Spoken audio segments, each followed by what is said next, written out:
In this video I'm going to show you how to insert Google Calendar, and to do that you'll just log in, and over on the left hand side under My Calendars click on Settings. You can also get to that same menu by going to Settings up here and then Calendar Settings. We'll need to click on the Calendars tab, and there should be a list of all your calendars here. Just click on the one that you want to add to your site, and then you'll go down to embed this calendar. If you copy this code right here, it'll just be whatever the default settings are.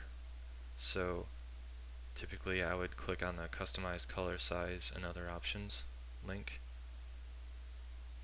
and here it gives you a ton of options.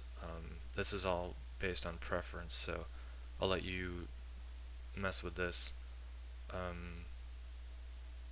The only thing I'm going to change is the width and the height of the calendar, just because on the demo site that I have up in WebEasy it's kind of small, so this isn't really going to fit too well, so I'm just going to make it something smaller, half size.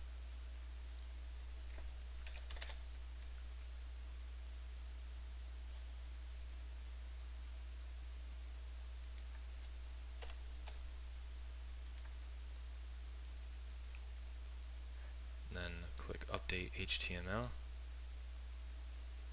and you'll copy this code just like you did for Google Analytics. Highlight everything, right click and copy. Go into WebEasy, and this time instead of using the inspector to insert the code, we'll need to go to the insert menu option here, go down to component, and then click on HTML code fragment, and this is where you'll paste in the code here.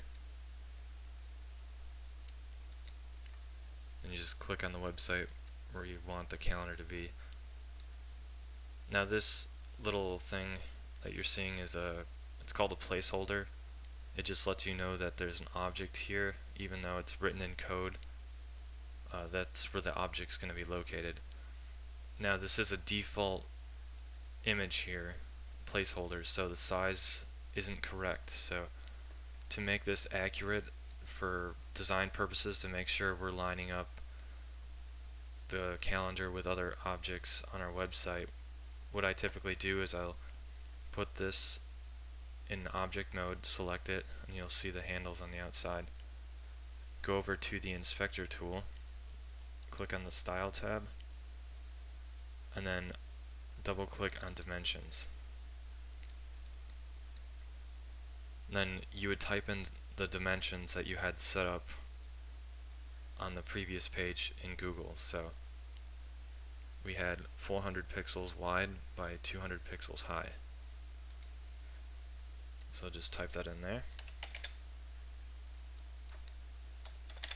When doing this, make sure that the keep aspect ratio is unchecked, because otherwise it won't let you type in two individual custom numbers. Once you change one, it'll automatically change the other, so it doesn't distort the image. And in this case we already know exactly what the size is, so make sure that's unchecked, type it in, and click OK.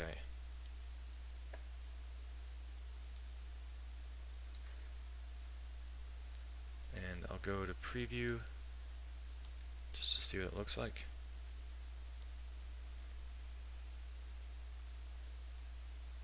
And there's the calendar right there.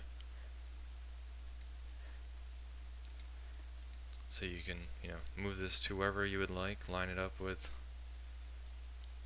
whatever objects you want to line it up with, and that's pretty much it, and then you're all set.